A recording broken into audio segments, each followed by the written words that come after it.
Alrighty, everybody, welcome back to officially episode number 2 of the Burn It Down BetCast, Talladega edition. It's Dega, baby. Ross, how you doing this evening? Hey, doing good. Ready to throw down some bets for Talladega. Try to get everybody in a right state of mind for this weekend. It could be a crazy one. We'll see. It definitely could be. We know the NASCAR decided to move stages around, so the goal is we're hoping all the fuel saving will be done on the front end of the race versus the back end.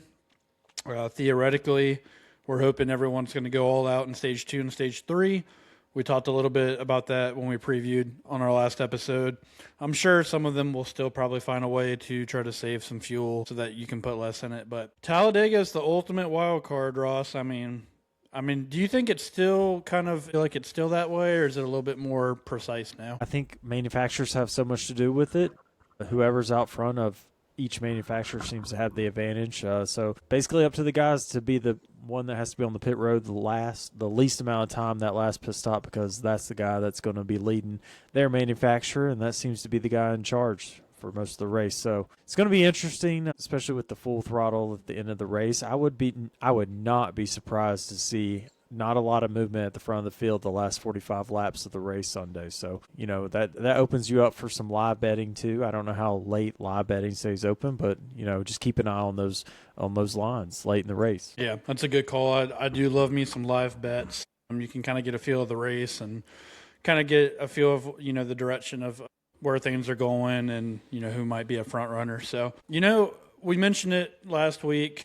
We don't want to toot our own horns too much, but, we got to take credit where credit's due sometimes, man. I mean, first ever edition of BetCast, Kansas style, and damn, man, we did pretty good. We did do good. I made a lot of money last week. I ain't going to lie. It was a pretty positive week. Fortunately, our second week is Talladega, and this is the hardest week to predict of the year. So, a lot riding on us this week, but we're going to do the best we can. I'm going to throw some pictures up here of our bet in the cards, and we'll kind of walk through it. And I've also got some DraftKings lines that I can throw. We'll kind of do what we did last week. We're just going to take turns. We'll start with our outright winner. Some, I guess, quote-unquote safe bets. I don't know how safe you can call a bet at Talladega, but I guess you can call it, the expected front runners, and then maybe a couple long shot guys. So let's start with my outright winners. I'm looking at two guys as kind of favorites for the outright. Number one's got to be Ryan Blaney for me.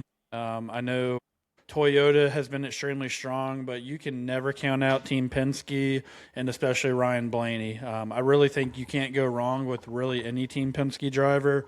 Joey Logano, this could be somewhere where he could kind of throw his name in there, kind of sneak out a win.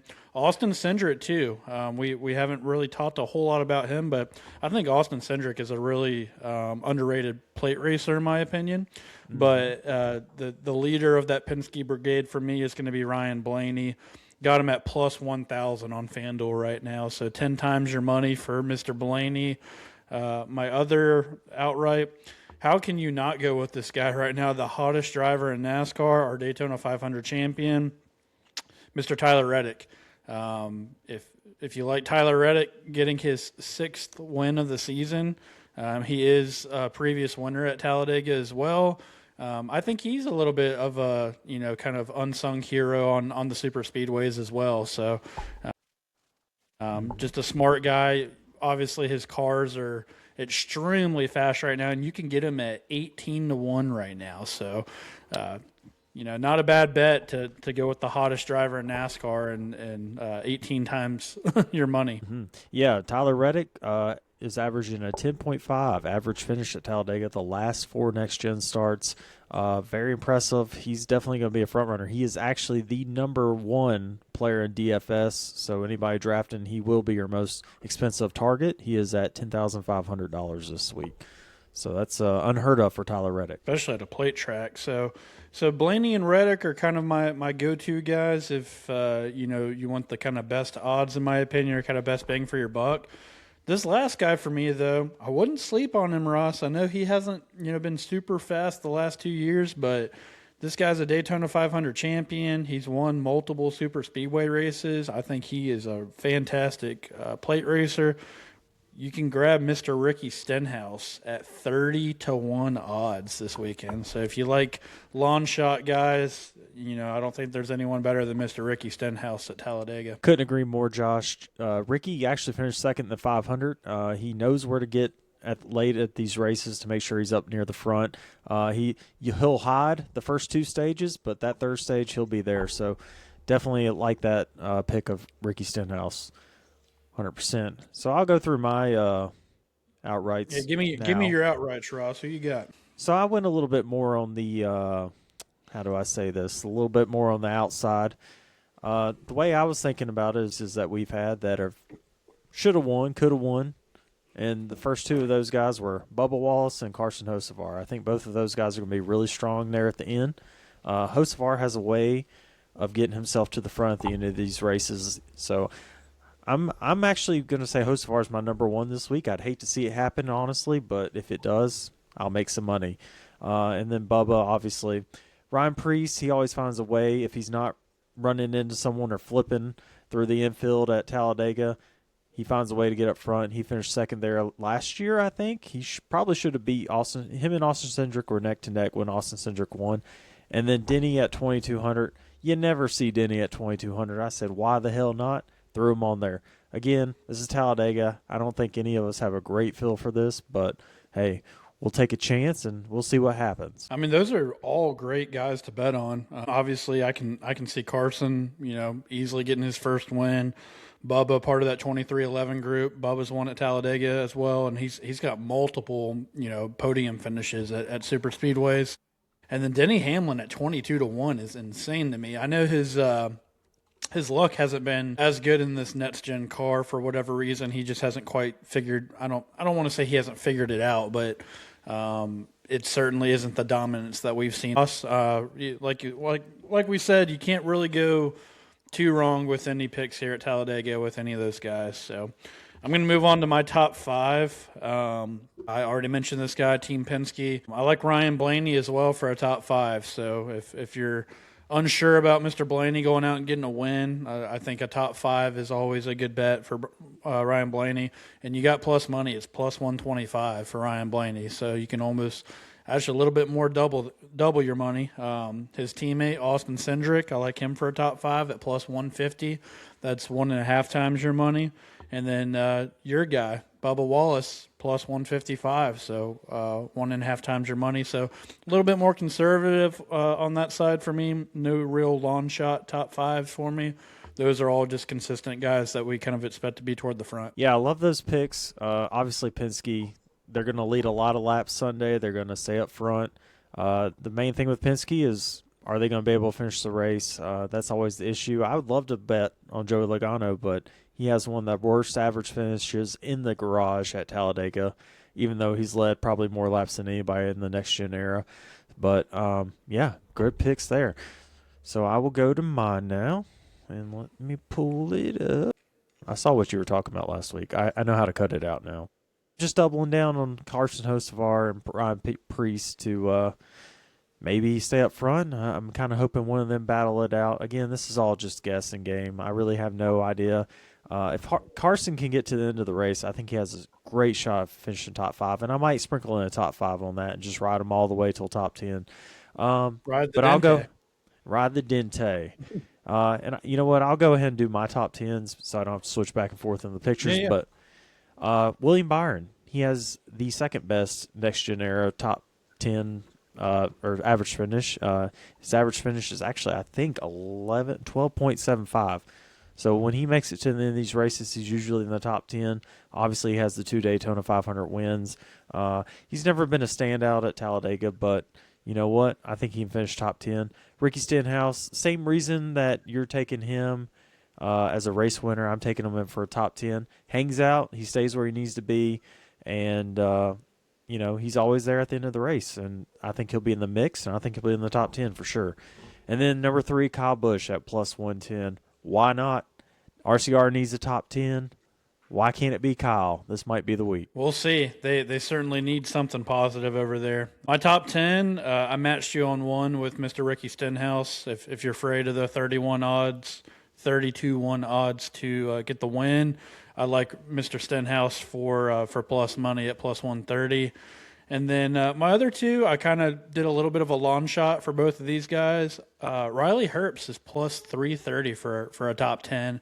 I really like that. Let's not forget that he was the one that really gave Tyler Reddick that assist at the Daytona 500 down the bat stretch. I think Riley, his confidence is probably starting to move up a little bit. He's obviously in extremely fast cars. I think if he can just manage to hang with Reddick and Bubba throughout the race, Riley's biggest thing for me is just to stay out of trouble. If he can be there at the end, I really like him for a top 10. So tripling your money with a top 10 for Riley Herbst. And then John Hunter Nemechek. I don't know why. Another Toyota. Kind of same thing as Herbst. I think if he can stay out of trouble, I like John Hunter finding his way for a top 10, and that's the same odds as Mr. Herbst, plus 330. So tripling your money. Last one I'll go over on my card, Ross, is Winning Manufacturer. I was actually a little surprised at this. So they had the worst odds, which is the best odds if you want the most return. If you want to take Toyota, you got plus 240 on Toyota. So obviously there's a lot more Chevrolets in the field, not as many weapons with Toyota. But all those guys we just named, I feel like are all capable of winning. You got 2311 Joe Gibbs, Legacy Motor Club. So I think any one of those guys are capable of getting it done. So I like Toyota kind of as an outside shot plus 240. Yeah, I love Toyota. If they can get their pit strategy right, they're constantly fastest in the group or in a single line. So hey, if they get their pit strategy right, you never know. Also, top 10s this week, you can parlay some of them. So if you see some oddball people, you can parlay them. I noticed on DraftKings you can. There's always an opportunity to make a little extra money, put down a couple bucks, and get a couple, maybe a win here or there. Cody Ware top 10 incoming. Cody Ware plus sure pick. I don't know, Noah Gragson. There you go. Yep. All right, so the Daytona 500. So why not Riley? He could be up there at the front, like you said earlier. Yep. Carson Hocevar, riding the Dente continuously. I'm gonna do it all weekend. Big on Hocevar this week. Hey man, he's been really good in the speedways or the super speedways. He's found a way to the front. He's willing to make aggressive moves that no one else is willing to make. So I'm going to ride the Dente. All right. And finally, top Ford, Chris Buescher. Chris Buescher is always right there at super speedways. He's usually one of the top Fords near the end of the race. He's someone who makes it to the end of the race, and that's what I'm looking for. I thought plus 700, why not? I'm just assuming the Penske guys will wreck out. So that's my card for the weekend. My best bet is Ricky Stenhouse Jr. top 10. Like I said, I feel like that's the one that's going to happen, but we'll see. Well, we'll see how it goes, man. It's Talladega. Anything can happen. Completely off the spectrum, but those are guys that historically run really well. Obviously, you got to look at the speed of these cars, even at super speedways. So the fuel game is going to be interesting. It might just be amount to who cycles up front and who can stay there. So yeah absolutely. And as for DFS, some guys to look at: Todd Gilliland, Kyle Busch, Brad Keselowski, all guys that are constantly good finishers at Talladega. So you should be able to get two of the three at good value. So yeah, DFS is going to be a guessing game this weekend. So good luck to everybody. Keep an eye on qualifying is what I would say for that. I know normally we talked about our strategy of kind of being our